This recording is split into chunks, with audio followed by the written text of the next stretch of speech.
Okay, so this is your day 85 sit rep on the Gaza War. And oh, a couple of things. We might as well start with quantitative.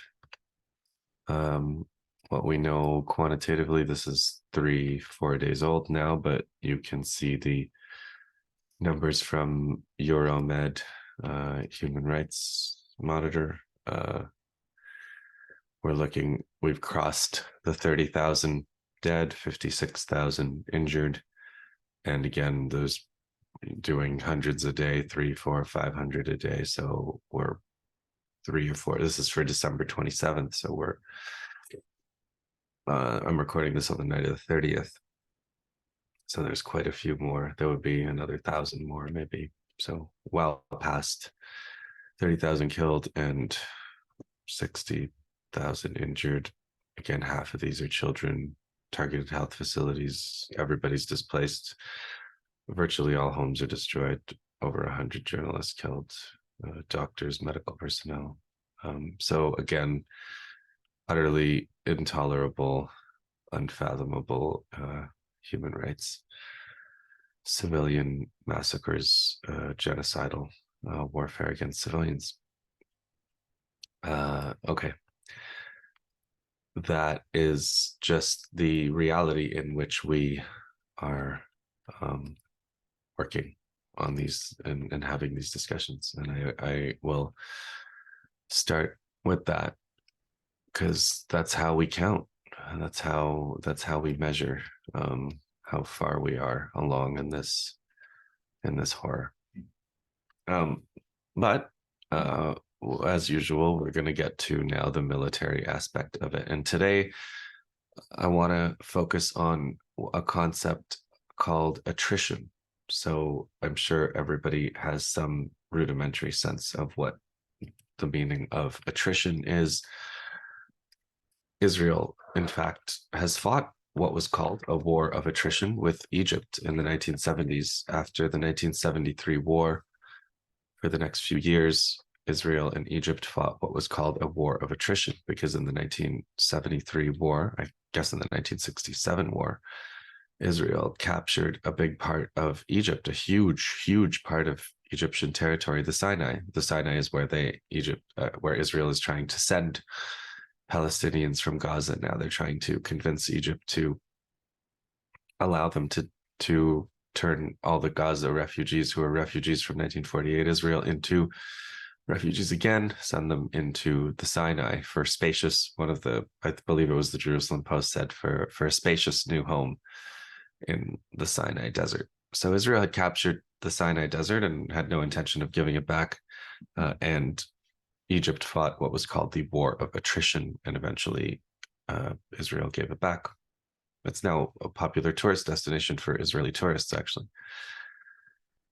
So attrition, that's a concrete example, but what's the definition? The definition of attrition is it's a war in which you have two sides and they're trying to destroy each other's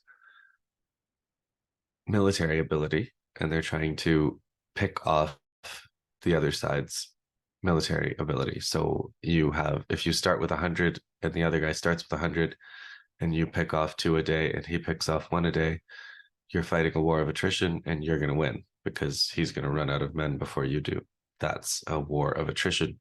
Arguably, Russia-Ukraine has a war of attrition and individual battles of attrition. Lots of past wars have had war of attrition kinds of elements. What other kind of war is there? Well, there's a war of destruction where you're trying to utterly destroy your enemy's capacity. So it's not that you keep doing attrition until he gives up because he sees where it's going, but instead it's a war of destruction where you destroy the enemy's military capacity altogether, compelling them to either surrender or maybe you become an occupier or whatever. Some of these concepts come from a Soviet writer named Svechin, a Soviet military figure named Svechin, Alexander Svechin. He analyzed World War I in terms of he was caught up in the purges, I believe, so he didn't make it to World War II, but he was one of these bright Soviet military analysts. And he wrote this book about strategy, and strategy talks about the importance of politics and aligning politics with military resources, about the importance of knowing what your military capacities are when you embark on a military program, and about the importance of matching what you can do to matching your objectives to what you can do, matching your political objectives to your military capacities, matching your military objectives to what you're trying to achieve on the battlefield. So there's a lot of important stuff that Svechin discusses in the book. He also classifies different types of war. So he talks about attrition and destruction. He talks about wars with limited goals versus wars with decisive goals. So that's one of the contrasts that he makes. Short-term versus protracted wars. So these are the contrasts that he has: destruction versus attrition, short-term versus protracted, decisive versus limited goals. So you can analyze the Israeli war on Gaza this way. We can assume that, I think pretty safely from their behavior and their statements, that they're going for destruction. And on the Palestinian resistance side, it's probably a goal of attrition. You can imagine that Israel is going for a short-term war and the Palestinian resistance is going for a protracted war. And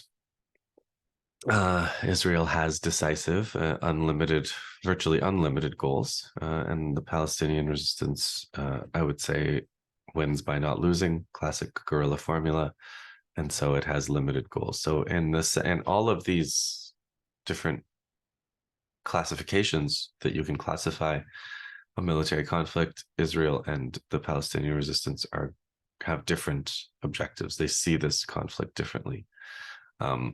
So there's lots more that Svechin has to say about the relationship between defense and offense, preparation, deployment of the armed forces. And I think we'll come back to Svechin again and again. There's more to military strategy than, Sun Tzu and Machiavelli and Clausewitz. We can use all of them as well. Sun Tzu being the Chinese strategy writer that I think a lot of business literature uses.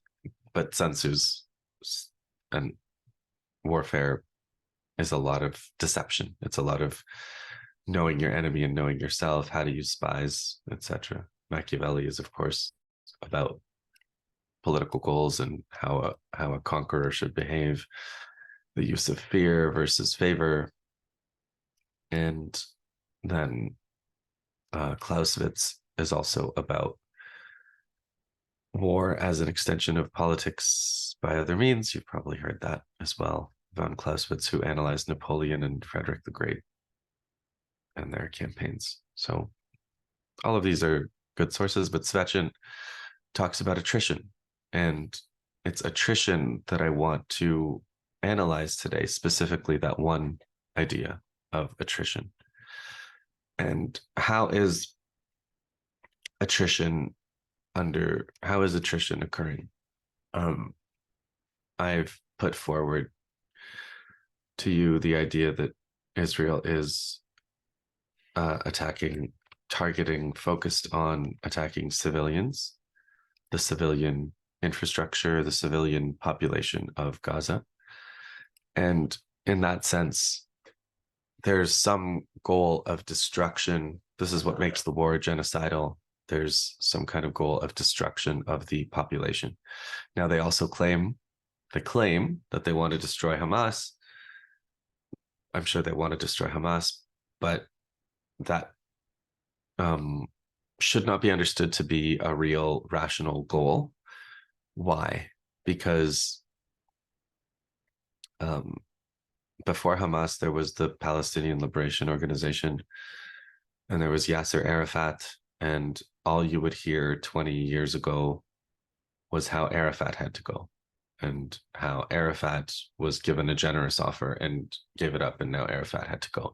So the real entity or party that has to go from Israel's perspective, the leader that has to go from Israel's perspective, is whoever the Palestinians have in charge. That is who has to go. And that never stops. Whoever is in charge of Palestinians, whoever their leaders are, they have to be removed for anything to move forward. So the Palestinian Liberation Organization had to leave Lebanon in 1982. Otherwise, the massacres would continue. The Arafat had to leave Palestine, had to leave Ramallah in 2000. Otherwise, Israel would continue to destroy the West Bank. And now Hamas has to leave Gaza, or else Israel will continue the genocide of children of Gaza. So that's not a goal. You don't get anywhere trying to understand that as what they're actually trying to do. That's what they're saying, but they're saying that as a cover for what they're trying to do. And what they're trying to do is a war of destruction. And maybe the idea of the war of destruction is to be so destructive that Hamas surrenders out of just complete psychological brokenness with how much destruction has been meted out against their people. That's probably a rational interpretation of what Israel's overall strategy is, to inflict so much destruction on the civilian population and infrastructure that the whole people are broken and surrender. And remember, Israel does not accept surrender. Remember that Israel is based following a genocidal template from the Bible. They're following Amalek. They call their enemies Amalek, and they have no restriction on what they do to them. They kill women, children, livestock, men, women, children, livestock, the elderly, destroy the land. Everything is acceptable against the children of Amalek. So that's the war of total destruction, with maybe a goal to facilitate that of getting them to surrender through breaking their morale. Now, we turn to the Palestinian side and the importance from their perspective of turning this from a war of destruction to a war of attrition, as well as the other concepts of turning it from a short war to a protracted war. I'd say that's already happened. And the idea of, what was the third one? Decisive goal versus a limited goal. And they are trying to limit, of course, they're trying to limit the conflict. And you could argue that Hezbollah in Lebanon and Ansar Allah in Yemen are all doing various things to try to limit the conflict. They don't want a conflict to reach existential nuclear total proportions. They're trying to ride or climb the escalation ladder in a very gradual way, and do it in a way that makes it possible to reach an objective, which is the freedom from being caged into a complete concentration and now death camp. That actually does raise one other point I want to get into before quantitatively talking about attrition a little bit, which is where I'm going to go in this video towards the end. I want to say there's a thing that's been bothering me from the beginning, which is, and I've talked about this Hamas should surrender thing, right? Hamas should surrender. Of course, Israel doesn't accept surrender. So the people that come online and say, well, Hamas should surrender, they're either lying or they don't know how Israel fights or what Israel wants. They're just saying what they want. They think will help prolong the war or silence critics of the war. That's fine. But then there's the idea that you'll hear the phrase something like Hamas has sentenced its people to a death sentence. Hamas has brought this on them. Hamas has brought this on themselves. And I think it's really important to refute this as well. If you believe that Hamas has brought this genocide of children on themselves by the attack of October 7th, and we'll talk in great detail about October 7th at some point. I've written an article about it on Substack. Electronic Intifada, Gray Zone have done investigations on it. There's good videos at Propaganda and Co. summarizing the investigations. But if you think that Israel committing genocide against children is so inevitable as a reaction to October 7th, then you are also denying Israel any agency at all. You are just saying Israel is such a crazed, vengeful society that they have to commit genocide if anything happens to them. They have to commit genocide in Gaza if Gaza dares to attack them for having been caged in this concentration camp, and every movement and every scrap of material being completely under Israel's control for decades. So it's not actually very flattering to Israel that pro-Israel supporters say this whole thing is Hamas's fault. If it's all Hamas's fault, that means Israel has no moral agency whatsoever. Israel's a machine that commits genocide whenever it's slighted. And maybe that's what it is, but you're defending it. The person who says Hamas brought it on themselves is defending that, is effectively part of that. Which, again, maybe that's where you want to be. Maybe that's your thing. As a matter of logic, should probably be clear to you that that's what you're doing and that's what you're defending. Maybe, again, maybe that's where you're comfortable. But you should know that if another way of thinking about it is this: if Israel is committing this genocide now, if their response on day one was to say these are animals, these are children of Amalek, these are human animals, we'll treat them accordingly. No water, no food. There are no innocent people in Gaza. Every child is Hamas. Everyone is Hamas. We will no electricity, etc. If that's the automatic response right away, that's what they were going to do anyway at some point. This is something that they were going to do anyway. This comes directly out of how they see you. And one tiny example that shows this is the USS Liberty. The Israelis attacked an American ship and killed a bunch of American sailors back in 1967.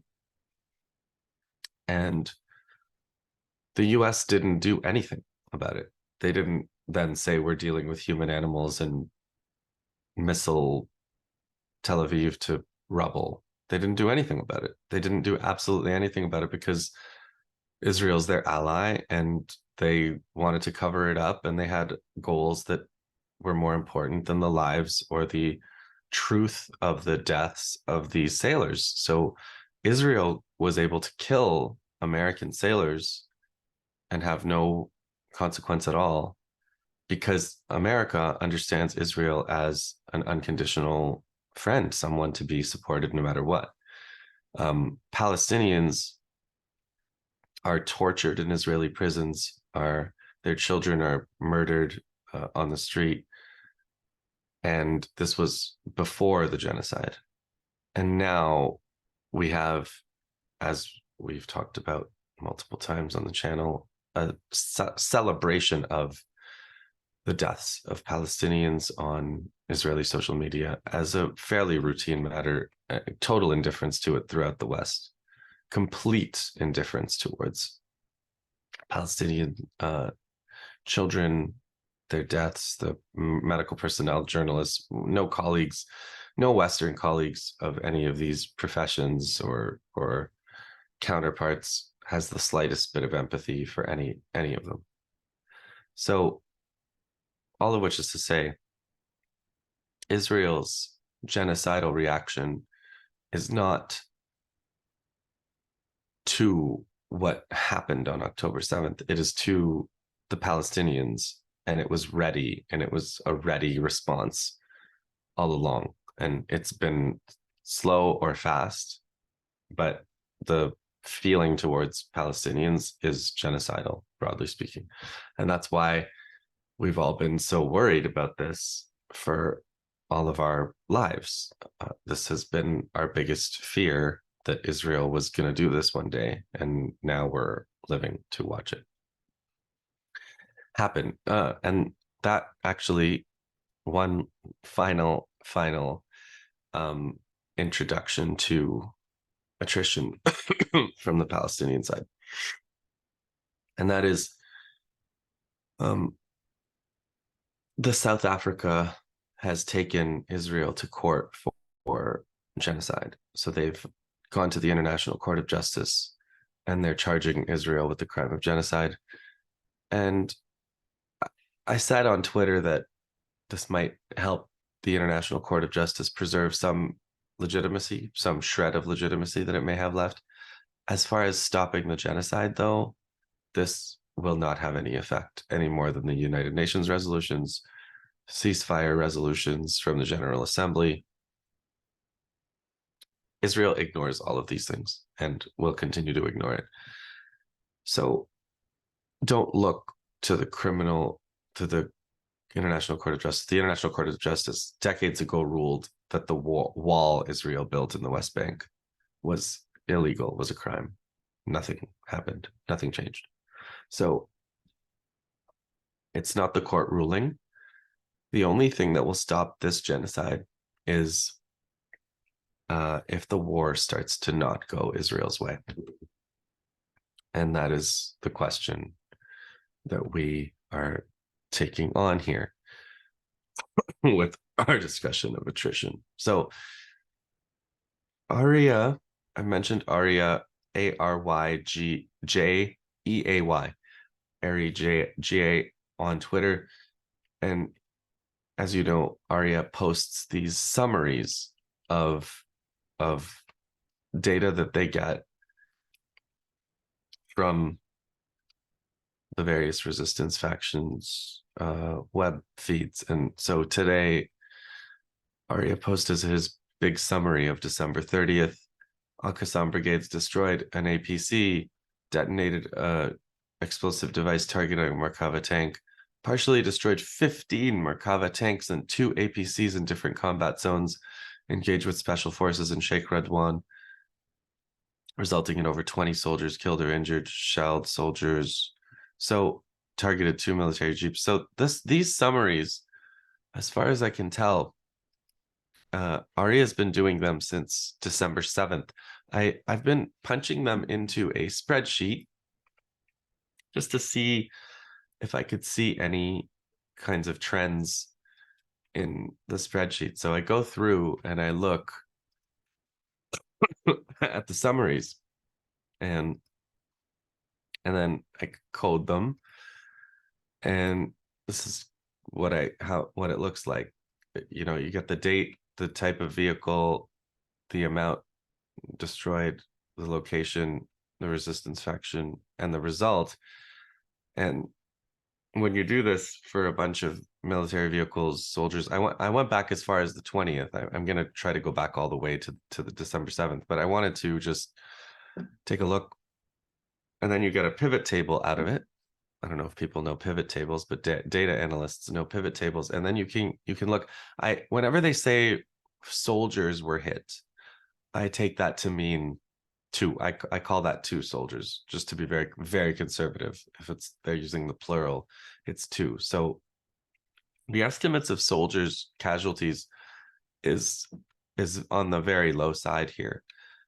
On the 20th, but if you go through on the 20th, we're talking about 35, the 21st, 36, 22nd, 13, 31, 30, Christmas Day on the 25th, we had 52, 26th, you had 24, 27th, 28th, 20, 15, 30, for a total of 285. Merkava tanks since the 20th. We have 13. Usually most days it's 5, 4, 5, 7, 1, 3, 5. On the 28th, there were 9. And today there were 30. Or no, there were 20. Armored personnel carriers, smaller, 1 here, 1 there, 1, 2, 1, for a total of 5. These are, and then there's a group called military vehicles, presumably Jeeps, Hummers. That's 10, around 10, 4 or 5, up to 10, some days 15 in a day. So we're talking about what I've heard one person call a death by 1,000 cuts. I put it in a chart form and put them all on the same axis, which means the soldiers is the biggest. Soldiers are in brown. And I was just looking to see whether there was any trends or upticks or downticks.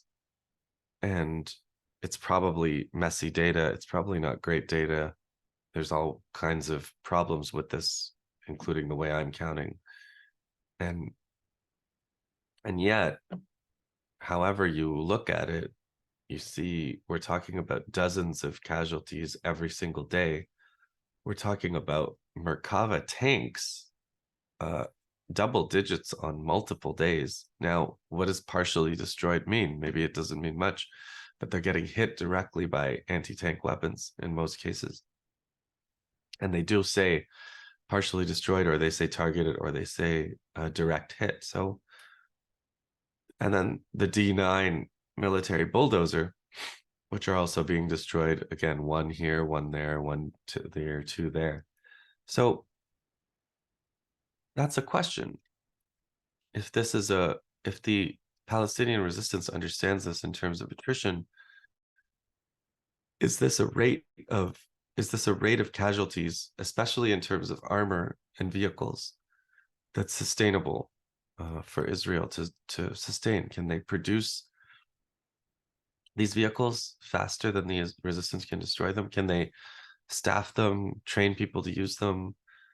Are they, we've heard from critics that the doctrine with which these tanks are used in the Gaza Strip are not standard tactics. The Israelis do not get out of the tanks. You're supposed to have dismounted infantry in positions that are able to attack soldiers who are targeting your tanks with anti-tank weapons, and they don't have those. They're afraid of losing those troops as well. So the attrition numbers seem to be steady attrition against Israeli soldiers and steady attrition against Israeli vehicles and their vehicle fleets. The Israeli military is thought to be very casualty averse, and in all of the previous wars from 2006 on in Gaza, they have withdrawn after taking a fraction of the casualties that they've taken in this war. So they are trying to establish, I think, that they're not as casualty averse over this war as they have been, that they're willing to lose hundreds, maybe more than hundreds of soldiers. They're willing to lose hundreds of military vehicles in order to accomplish their goal of destruction, their goal of destruction that they've stated, to destroy the children of Amalek, to wipe them out root and branch. And so has that changed? How durable is that? How much has the Israeli army changed? How much are they now ready? How high is this tolerance for casualties? And is this high tolerance for casualties going to change the outcome for them or not? these are still things that are up in the air that we may not be able to analyze until or understand until after after the war is over. But it does seem like that's at least one of the logics of the war as it goes on, is the resistance trying to impose an attrition on the Israeli army, and the Israelis trying to impose destruction through genocide against the entire society in Gaza. It's a totally unstable situation, and I think there will be some very big changes before this war is over. And right now, I think if in the future, when we look back at this phase, especially the phase after the pause, this month of December, the end of 2023 until who knows when, this will be understood to be the phase of attrition, as the phase when the Palestinian resistance tried to impose an attritional logic on the Israeli military, as the Israeli military tried to commit a war of destruction on the Palestinian society. So I'll leave it there. Next time I'll come back and we're going to analyze a study of the 2006 war between Israel and Hezbollah. And that's a whole other thing to analyze. And that's one future video. And another one is on the question of conduct in war, using, again, going back to General Yap and some of the other guerrilla warfare theorists, and how soldiers are supposed to behave, and how we can understand and analyze this war in those terms, which will require an analysis of what happened on October 7th and the facts of as best as we know them. Okay, I'll stop there. That was tonight's video on the Gaza War, day 85, and the idea of attrition in this war.